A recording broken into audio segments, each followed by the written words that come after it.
3 weeks passed after the big meeting, and the aliens had not listened to the human warning. Zalmoth was a Rillan spy who thought he was very clever, and he led a team of soldiers toward a human ship. The human ship was called Busan Defender, and it was doing normal patrol work near some asteroids. Captain Jin Woo was in charge of the human ship, and he was checking the space around them for problems. Jin Woo was a calm man who had been in the human fleet for 15 years, and he knew his job well. His crew was small, with only 37 people, but they were all trained for what might happen today. Yoo-jin worked at the communication station, and she was very good at her job.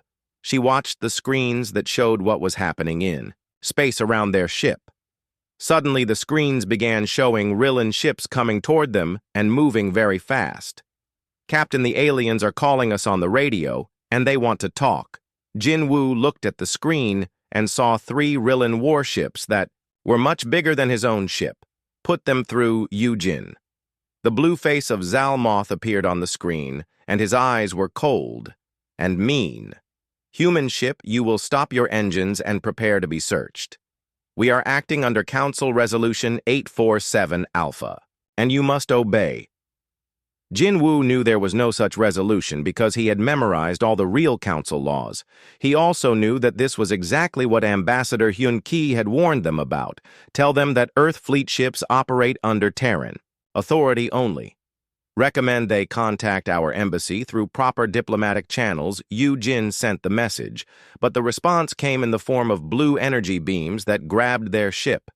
The Rillan ships were using tractor beams to pull the human ship closer, Captain. They are jamming our communications and we cannot call for help. Jin Woo smiled, but it was not a happy smile. What the aliens did not know was that every human ship had a special beacon inside it. The moment their normal communications stopped working, the beacon automatically sent out a signal. This signal used quantum frequencies that alien technology could not detect or stop. The signal went straight to Admiral Boram, who was on the biggest human ship called Incheon's Wrath Admiral. "We have a problem." Taeho was her assistant, and he was looking at his instruments with worry on his face. "The Busan Defender has triggered Protocol 7, and Captain Jin Woo's ship is being attacked by Rillan forces." Admiral Boram felt her blood turn cold because Protocol 7 meant only one thing. Hostile aliens were boarding a human ship, and that crossed the one line humans had drawn in space signal the entire fleet and tell them to implement Directive 12. "Also, get me a direct communication line to Ambassador Hyun-ki right now, back on the Busan Defender." Captain Jin Woo watched as the Rillan soldiers cut through his airlock with energy tools. His crew moved to their emergency positions because they all knew what was going to happen. Next, human ships were not just vehicles for traveling through space. They were carefully designed traps for anyone stupid enough to try to capture them. "Yoo-jin, activate the lockdown protocols with my authorization code. Jin Woo 77 Alpha, yes. Sir, lockdown is now active, and all crew members are moving to protected positions." The Rillan soldiers poured into the ship expecting to find humans with simple weapons trying to fight them. Instead, they found empty hallways and doors that had sealed themselves shut. Captain Jin Woo's voice echoed through the ship's speaker system, so all the aliens could hear him. "Rillan forces, you have violated Earth fleet sovereignty and broken galactic law. You have exactly 10 minutes to leave this ship before our automatic defense systems activate. This is your only warning, and we will not give you another one." Zalmoth laughed because he thought 10 minutes was plenty of time to steal human technology. His soldiers spread out through the ship looking for weapons and computers to take back to their leaders. What could these young humans possibly do to soldiers who had conquered entire star systems? The Rillans had better weapons and stronger bodies and more experience in fighting. They were completely confident that they could take whatever they wanted from the human ship. But confidence can be a dangerous thing when you do not understand what you are dealing with. The 10 minutes passed very quickly while the aliens searched the ship on the human. Flagship Admiral Boram watched her tactical display screen. 3 more human ships had quietly moved into position around the Busan Defender. The Rillan task force was now surrounded, but they were too busy looting to notice Admiral Lieutenant Commander. Hyojin is reporting from the sensor station. Rillan forces have not left the ship, and Captain Jinwoo is requesting final authorization. Admiral Boram closed her eyes for a moment and thought about what was going to happen in the next few minutes. The galaxy would learn why human ships carried such terrible weapons. Every human vessel was designed to protect its crew and its secrets, no matter what the cost authorization granted. She said quietly, "Execute protocol. 7 Alpha Captain Jinwoo and his crew had locked themselves in the armored command center. This was the safest part of the ship, and it could protect them from what was about to happen." Yujin began entering the codes that would activate systems the aliens had never seen before. All human personnel brace for defensive measures. What happened next would be talked about in alien military schools for hundreds of years. The Busan Defender did not fire energy weapons at the boarding party. It did not launch missiles or use any kind of normal weapon. Instead, every metal surface inside the ship became electrified with enough power to kill instantly. The air was filled with gases that were specifically designed to be deadly to Rillan biology. Every alien soldier on the ship died within 30 seconds. But that was not the worst part of what the human ship did. The worst part came after all the aliens were dead. The ship's medical computers began working in a way they were not supposed to work. Instead of healing injuries, they started collecting samples from the dead alien bodies. The computers analyzed Rillan genetics and biology and found all their weaknesses. Within 1 hour, the ship knew exactly how to kill any Rillan in the most efficient way possible. This information was immediately sent to every human ship in the entire fleet. Now every human captain knew the best way to fight Rillans. If they had to, "Admiral, we are receiving an emergency communication from Rillan Command. They are demanding an explanation for what happened to their soldiers. Put them through." The angry blue face of Prime Minister Vex Tar appeared on the screen. "Admiral, your ship has murdered 17 Rillan soldiers, and this is an act of war, Prime Minister. Your forces violated our sovereignty and ignored our warnings. Our defensive systems worked exactly as they were designed to work. Ambassador Hyun Ki told you very clearly what would happen if you interfered with our fleet operations. You cannot simply murder boarding parties." "We did not murder anyone," Admiral Boram said, and her voice was getting colder. "Your soldiers died because they chose to stay on our ship after being warned about the consequences. Every human ship is built to protect its crew and its technology. Your people made an informed decision to ignore our warning."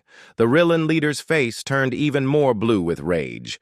"This will not stand, and we will have justice for our dead soldiers." Admiral Boram looked directly at him through the screen. "Prime Minister, you attacked our ship and tried to steal our technology. Your soldiers are dead because of your decisions, not ours. If you want justice, then you should look in a mirror." The communication ended, and Admiral Boram turned to her crew. "Send a message to all human ships and tell them to be ready. The aliens still do not understand what they are dealing with, but they are about to learn." The big meeting room was full of alien creatures from across the galaxy, and they were all looking at the human who stood in front of them. Ambassador Hyun Ki was not a young man anymore, and his face showed the years he had spent dealing with these alien races who thought they were better than humans. The blue-skinned Rillan leader named Vex Tar sat forward in his chair, and his eyes were full of hate when he looked at the human. Behind Hyun Ki stood his helper, So Min, who was a smart young woman, who knew all about alien politics and their secret plans. So Min whispered quietly to Hyun Ki about the latest reports from their spies, and what she told him made his jaw tighten with worry. The room was filled with creatures that looked like giant bugs, and others that were made of living crystal, and some that had too many arms and eyes. All of them were talking at once in their strange languages until Vex Tar stood up and slammed his hand on the table.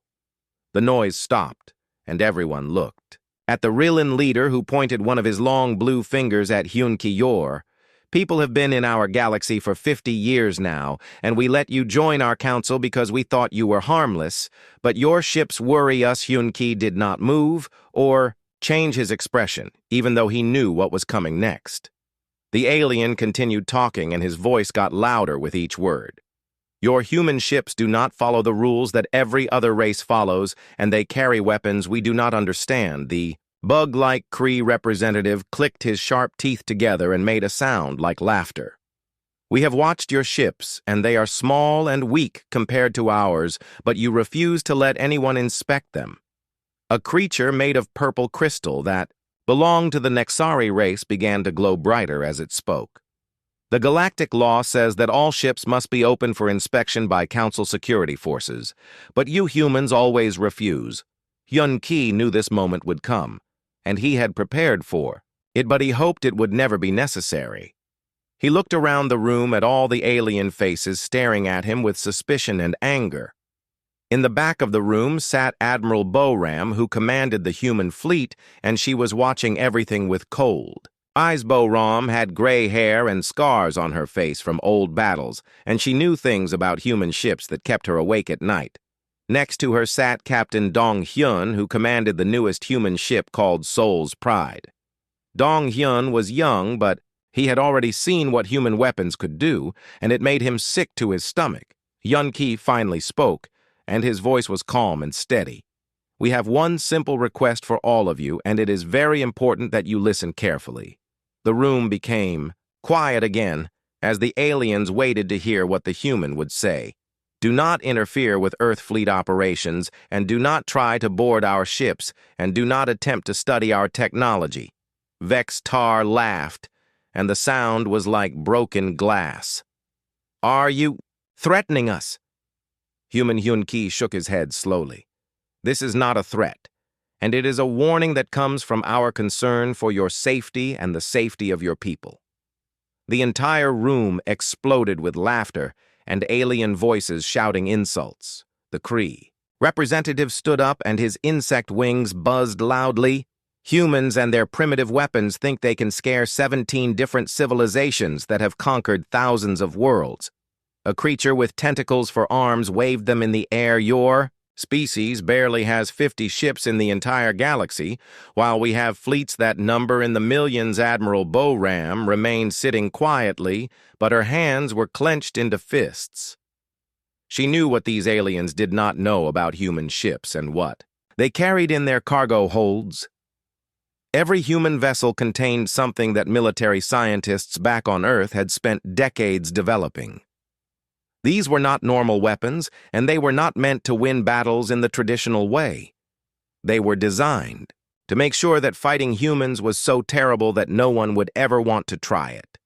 Twice, Captain Dong-Hyun thought about his ship Soul's Pride and what was locked away in its deepest storage areas. The things stored there would give nightmares to the bravest alien warrior if they knew what humans had created.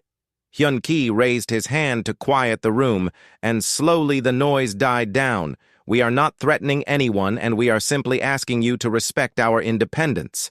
Our ships operate under Earth Fleet Command rules, and interference with them could result in consequences that none of us want. So-Min stepped forward and handed Hyun-Ki a datapad with the latest intelligence reports. 3 different alien races had already started making secret plans to capture human ships. The Rillans wanted to take a human destroyer and study its weapons. The Kree believed they could overwhelm any human resistance with their numbers. The Crystal Nexari thought their advanced technology could easily defeat human defenses. What none of them understood was that humans had learned hard lessons. When they first came to space, Earth was a young planet compared to most alien worlds, and humans were new to galactic politics. When you are the weakest species in a galaxy full of predators, you have 2 choices. You can try to make friends with everyone and hope they protect you, or you can build weapons so terrible that everyone is afraid to attack you. Humans had chosen the second option. Hyun-Ki looked directly at Vex-Tar and spoke in a voice that carried to every corner of the room. Our ships are not built to fight fair battles, and they are not designed to follow your rules of warfare. They are built to ensure that humanity survives, no matter what the cost to ourselves or to others. The Rillan leader laughed again, but this time the sound was not as confident. You think your little ships can stand against the combined might of the Galactic Council? Yunki did not smile when he answered. We hope we never have to find out, but if you force us to defend ourselves, you will discover why we asked you to stay away from our fleet. As the meeting ended, So-Min noticed that several alien representatives were already talking quietly among themselves, had been listening to their communications, and she knew that within days there would be attempts to capture human ships. The aliens thought they could take human technology by force. They thought wrong. What they did not understand was that every human ship was both a vessel and a trap. Every human captain had orders that were sealed until the moment an alien force tried to board their ship. When those orders were opened, the galaxy would learn why Earth had only one rule about its fleet: do not tamper with it. The cost of breaking that rule was about to become very clear. News of what happened to the Rillan boarding party spread across the galaxy like fire. Every alien race heard the story of how 17 trained soldiers had died on a human ship, but instead of making them afraid, the story made them angry and more determined. Queen Vex Shah was the leader of the Kree, and she controlled millions of insect-like warriors. Her many eyes glowed with rage as she read the reports from the dead Rillan soldiers. The Nexari High Council was made of living crystal beings, and they sang angry songs that shattered windows. If humans had such deadly defensive systems, imagine what other secrets they might be hiding. The aliens decided that the only way to deal with humans was to use overwhelming force. Colonel Sung Ho commanded a human destroyer called Daigu's Vengeance when the second attack came. This time, it was not just Rillans trying to board human ships. The Kree had sent a battle swarm with thousands of insect warriors. The Nexari brought their most advanced stealth, ships that could become invisible. Together, they had ships from 40 different star systems, all working together. Sung Ho was an experienced officer who had served in the human fleet for 20 years. He knew this day would come because humans could not stay hidden forever.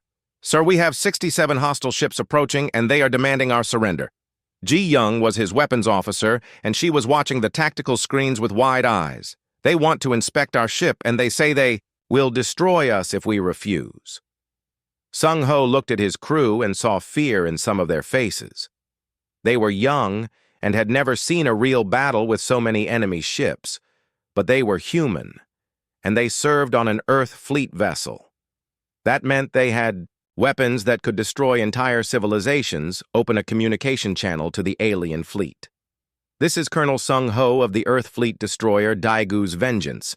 You are approaching sovereign human territory, and we strongly advise you to turn around.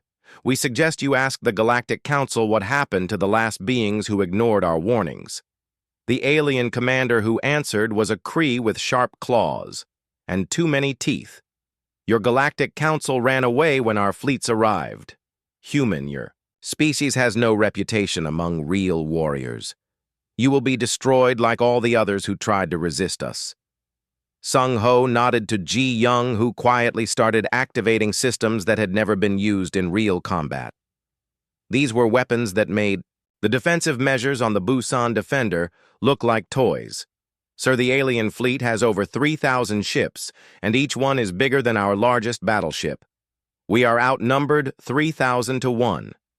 Understood. Sung Ho replied calmly.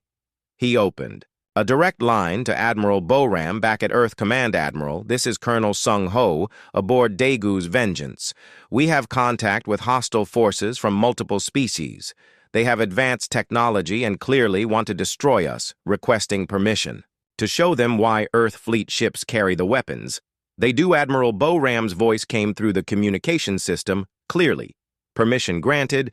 Colonel, show them why the galaxy learned to leave us alone. Sung Ho turned to address his entire crew over the ship's internal communication system.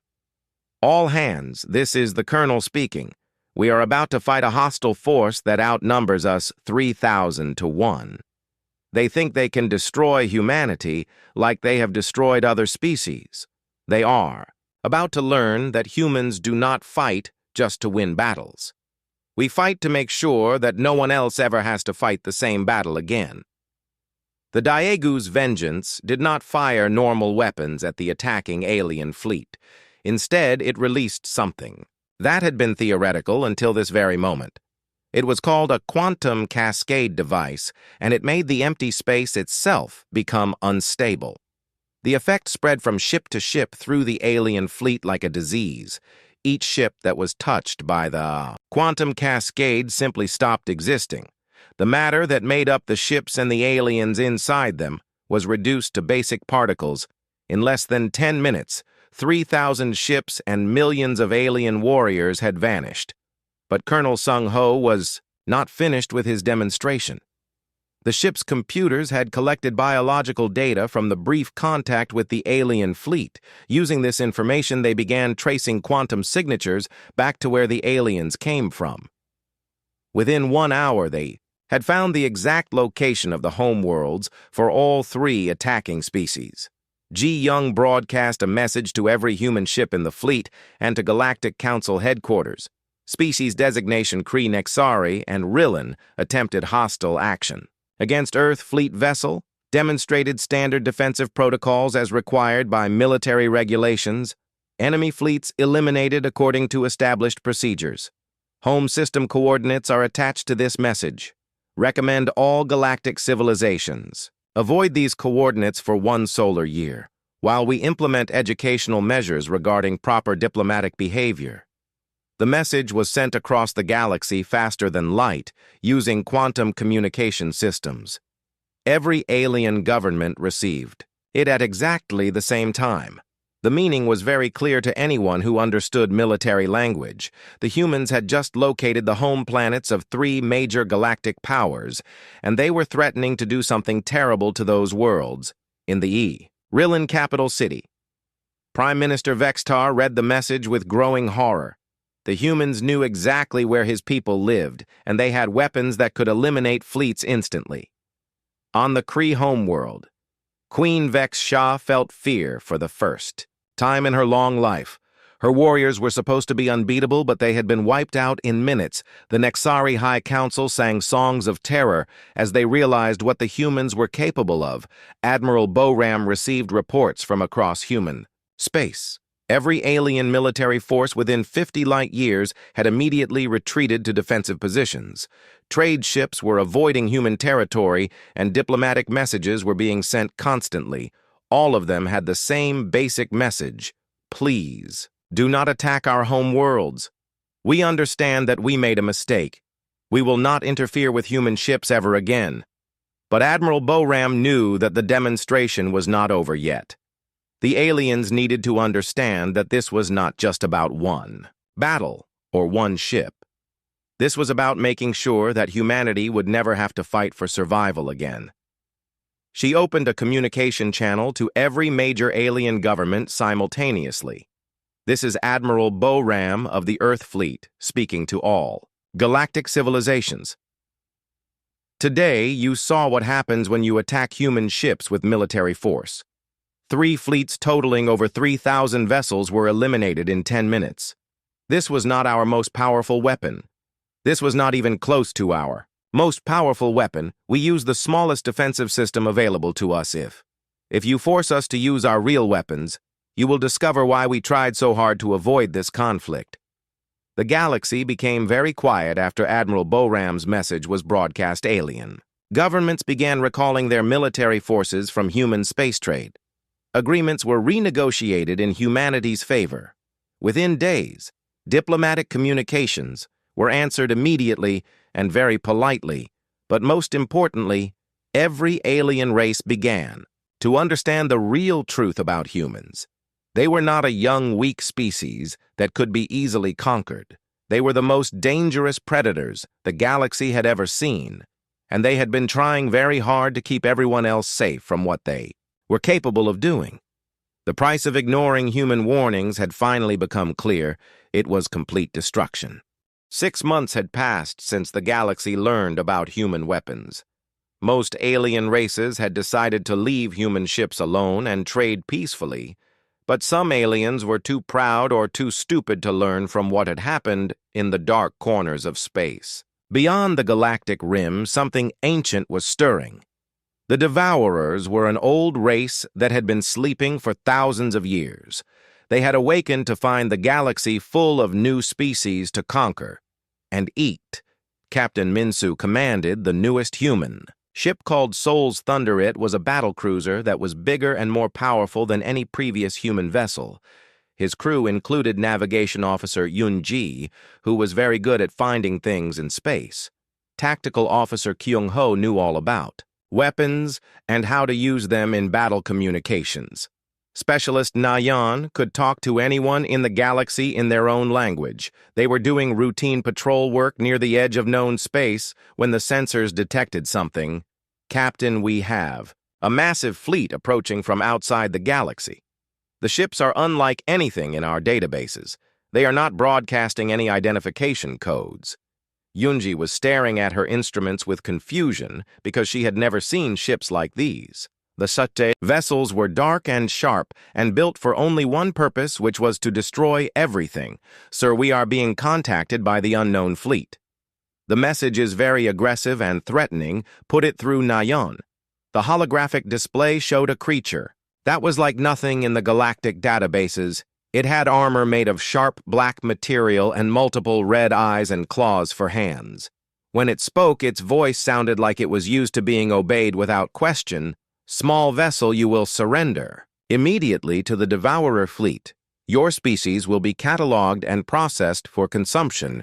Resistance will result in extended suffering before your eventual death. Captain Min-su looked at his crew and saw that they were young and frightened. They had never faced anything like this monster that wanted to eat entire civilizations, but they were human and they served on an Earth fleet vessel. That meant they had access to weapons that could destroy planets. Na-yeon broadcast our response on all frequencies. Make sure every ship in their fleet receives our message clearly. Channel open, sir. Unknown vessels. This is Captain Min-su of the Earth Fleet battlecruiser, Soul's Thunder. You are approaching sovereign human territory. We strongly recommend you reconsider your current course of action. We have one rule about our fleet that you should ask the Galactic Council about. Many species learned what happens when you ignore our warnings. The alien commander's multiple eyes focused on the screen, with what looked like hunger. Your Galactic Council fled before our advanced fleets arrived in this galaxy. Your species has no reputation among the Devourers. You will be consumed like all the others who tried to resist our expansion. Min-su nodded too. Kyung-ho, who quietly began starting up systems that had never been used in real combat. These were weapons that made the quantum cascade device look like a child's toy. Sir, the alien fleet numbers in the thousands. Each ship is the size of our largest battleships. We are outnumbered approximately 3,000 to 1.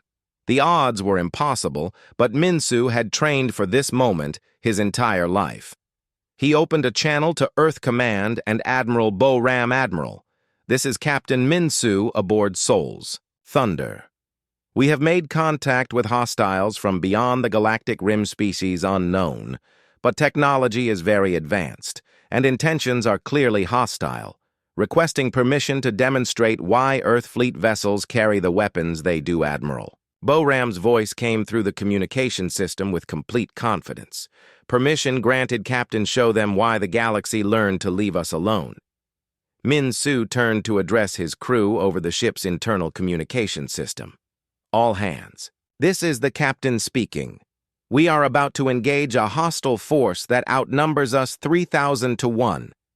They believe they can consume humanity like they have consumed other species. They are about to learn that humans do not fight to win individual battles. We fight to make sure that no one else will ever have to fight this fight again. The Soul's Thunder did not fire missiles or energy weapons at the Devourer fleet. Instead, it activated something that Earth's scientists had been working on. For decades, it was called a reality anchor, and it could change the basic laws of physics in local space. The device made the vacuum of space itself become hostile to foreign matter. The effect spread through the enemy fleet faster than light speed. Every Devourer ship began to dissolve as the atoms that made them up forgot how to hold together. In less than 5 minutes, 3,000 ships and their crews had ceased to exist, but Captain Minsu knew that destroying one fleet would not be enough. Using the quantum signatures collected during the brief battle, his ship's computers began working. They traced the energy patterns back through space to find where the Devourers had come from. Within 2 hours, they had located 17 different star systems that belonged to the enemy. These were worlds where billions of Devourers lived and planned their conquest of the galaxy. Nayan, send this message to every human ship in the fleet. Also transmit it to Galactic Council headquarters and all member civilizations. Species designation Devourers attempted to engage Earth fleet vessel in hostile action, used standard defensive protocols as outlined in military regulations. Enemy fleet eliminated using minimal force applications. Multiple home system coordinates have been identified and attached. Recommend all galactic civilizations avoid these star systems for approximately 10 years. While we implement comprehensive educational measures, the message was broadcast across the galaxy using quantum communication networks. Every government and military force received it within minutes. The implications were terrifying to anyone who understood what humans were really saying. They had not only destroyed the Devourer fleet, but had found all their homeworlds, and they were planning to do something to those worlds that would take 10 years to complete. In council chambers across the galaxy, alien leaders read the message with growing fear. The Talshari Empire immediately recalled all military ships to defensive positions around their capital. The Zephyrian Federation began sending diplomatic gifts to human colonies. The Crystalline Assembly composed songs of apology and broadcast them toward Earth. But the most interesting response came from the few surviving Devourer commanders. They had been monitoring the battle from long-range observation posts. When they saw their main fleet disappear in minutes, they understood something important. Humans were not another species to be consumed. Humans were the apex predators of the galaxy. The Devourer High Command sent an emergency message to Captain Minsu. We acknowledge the superiority of human military capabilities. The Devourer Empire formally requests negotiations for peaceful coexistence. We withdraw all claims to territory in this galaxy. We ask for mercy for our remaining populations. Captain Minsu read the message and smiled for the first time since the battle began. Sometimes the best way to avoid a war was to make sure your enemy understood they could not win. He composed a response that would be remembered in history books for centuries. Devourer High Command. Your request for negotiations is acknowledged. Human fleet will cease military operations against your species, provided you maintain peaceful relations with all galactic civilizations. Any future hostile actions will result in immediate and total response. We trust you. Understand what that means. The response was sent, and within hours, the Devourer fleets began withdrawing from galactic space. They had learned the same lesson that everyone else had learned. There was only one rule when dealing with Earth's fleet: do not tamper with it. The Devourers had discovered the cost of breaking that rule, and they had been smart enough to stop before paying the full price. The galaxy became peaceful again. But now everyone understood that the peace existed because humanity allowed it to exist. And that was a very different kind of peace than anyone had known before. The emergency session of the Galactic Council was unlike anything anyone had ever seen before. Representatives from 43 different species packed into the great chamber. Their voices filled the air with sounds of fear and anger and confusion. Ambassador Hyunki walked into the room, followed by his aide So-min and Admiral Bo-ram. The aliens had demanded explanations for what humans had been doing in space. Every eye in the chamber focused on the three humans as they took their places, the Talshari. Representative was a bird-like creature whose feathers were standing up with fear. How dare you develop weapons that can destroy entire fleets in minutes? Her voice was high and sharp like the cry of a hunting bird. Yunki remained completely calm. Even though he could feel the hatred in the room, we developed nothing that was not necessary for our survival. We simply used our advanced technology to protect ourselves from attack. Prime Minister Vextar stood up, and his blue skin was darker than usual with anger, but you demonstrated the ability to eliminate millions of lives instantly. You showed that you can locate and threaten entire home worlds. The crystalline Nexari representative began to glow with bright pulses of light. This goes beyond simple self-defense and enters the territory of galactic terrorism. Admiral Boram stood up slowly and looked around the chamber at all the alien faces. Honored representatives, she began with a voice that carried authority. Everything you have seen so far has been purely defensive in nature. The deaths that occurred were the direct result of hostile forces attacking our vessels. The biological agents used against combined fleets were temporary and non-lethal. These were demonstrations of restraint, not aggression. The chamber erupted in sounds of disbelief and outrage restraint. The Nexari representative pulsed even brighter. You call the elimination of entire fleets an act of restraint. Boram did not change her expression when she answered. Yes, because you have not seen what we are actually capable of when we stop being defensive. She activated a holographic display that showed a map of human space. Red dots marked the locations of Earth fleet vessels throughout the galaxy. Every human ship carries what we call last resort packages. These are not defensive systems, like you have seen. These are not temporary measures designed to discourage attacks. These are weapons designed for one purpose only, to ensure that humanity survives as a species. Regardless of the cost to ourselves or others, the hologram zoomed in to show the inside of a typical human ship. Most of the vessel's space was not taken up by crew areas or normal weapons. Instead, it was filled with storage areas that held things the aliens could not identify. Each ship carries enough biological weapons to sterilize entire star systems. Each vessel has nanological devices that can take apart planets atom by atom.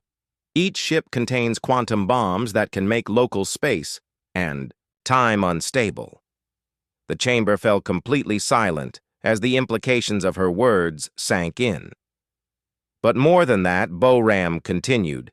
Every human ship has something we call the Vengeance Protocol. If any human vessel is destroyed by hostile action, it automatically sends information to every other ship. That information includes the exact location of the attacker's home world. Those ships then have standing orders to reduce that world to basic particles, Ambassador. Hyun-Ki stepped forward to address the terrified aliens. This is why we asked for one simple thing from all of you. Do not tamper with our fleet. We were not trying to threaten you with our request. We were trying to protect you from the consequences of forcing us to defend ourselves. A small alien with gray skin and large eyes raised one of his thin arms. But why do you carry such terrible weapons if you claim to be peaceful? Hyun-Ki looked directly at the creature when he answered. Because we learned what happens to peaceful species in this galaxy.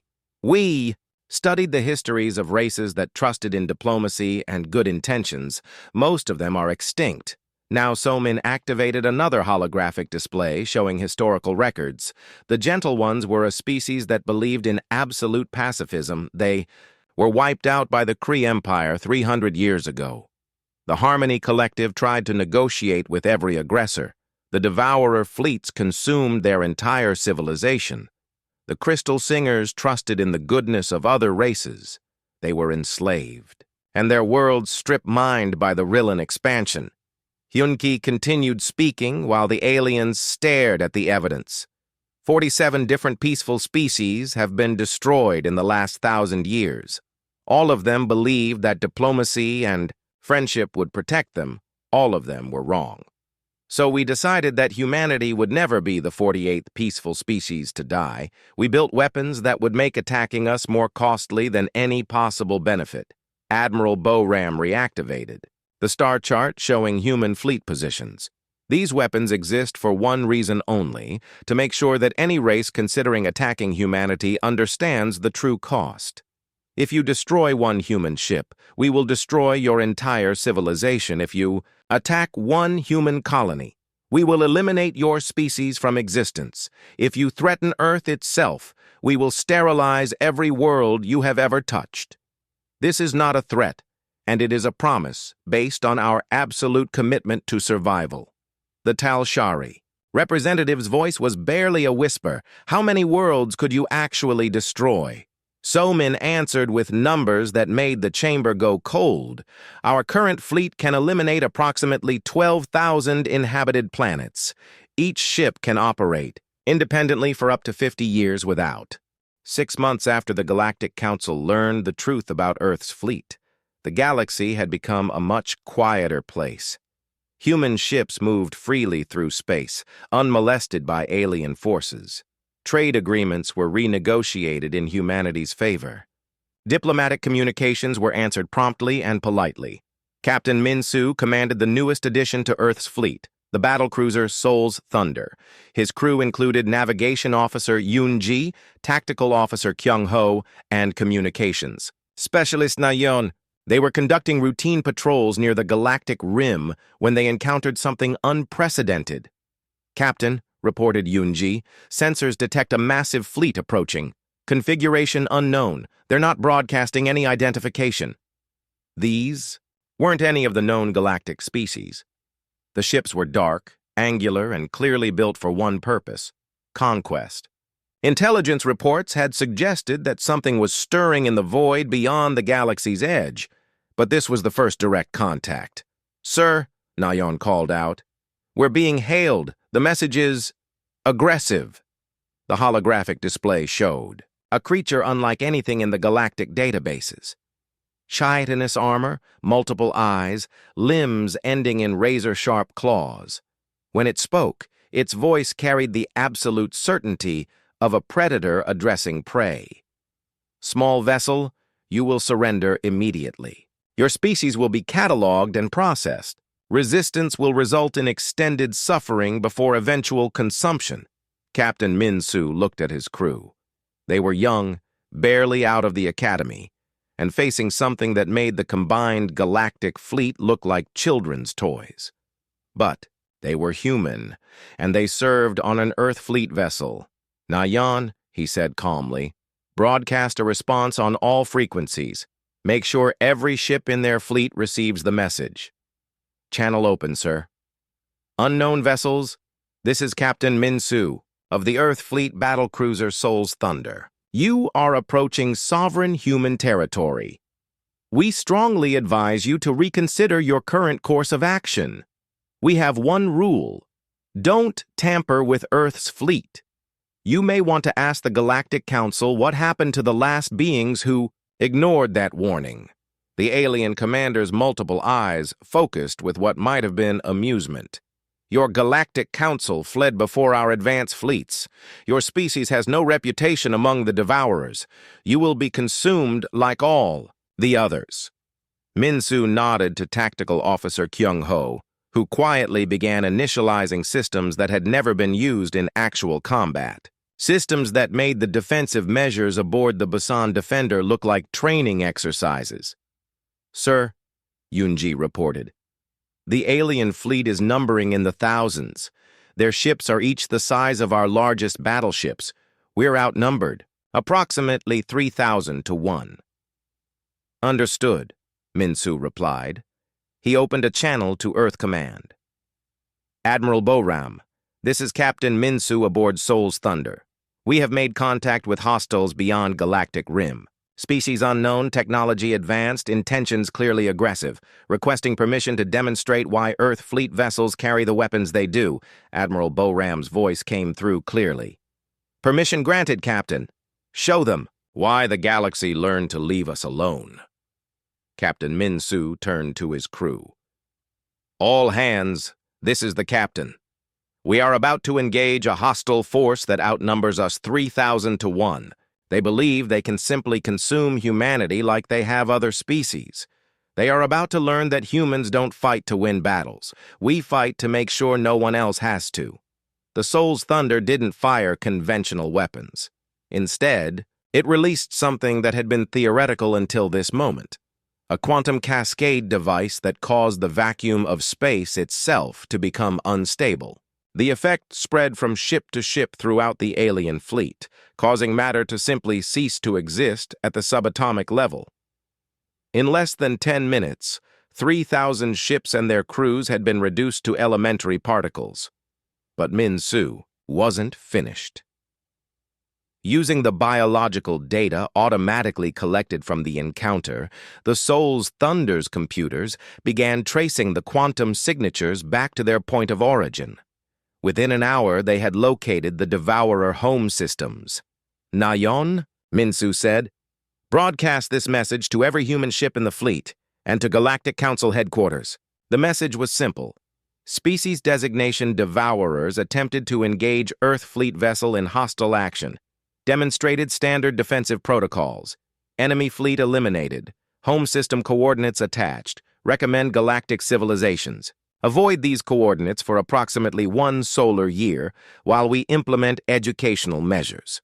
The galaxy learned, once again, why there was only one rule when it came to Earth's fleet. Don't tamper with it. The Devourers had known the cost of that rule when they ignored the warnings from the Galactic Council. They paid it anyway.